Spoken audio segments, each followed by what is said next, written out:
Good morning, ma'am, and my dear friends. My name is Adrik Singh, and today I would like to thank everyone present here for letting me speak on topic 5 elements of nature.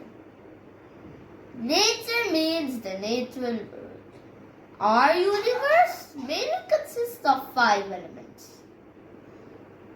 All other things are a combination of them in various proportions.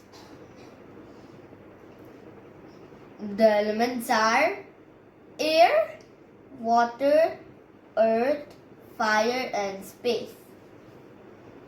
In Sanskrit, these elements are called the Panchabhutas. Air represents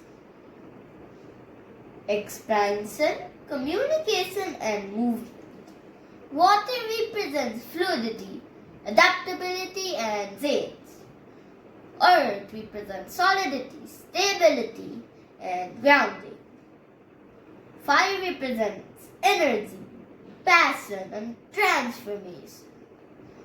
Space represents emptiness, consciousness and intuition.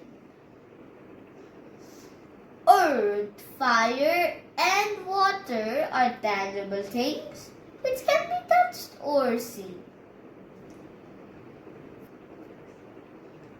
Air and space are intangible things which cannot be seen. Thank you and have a great day.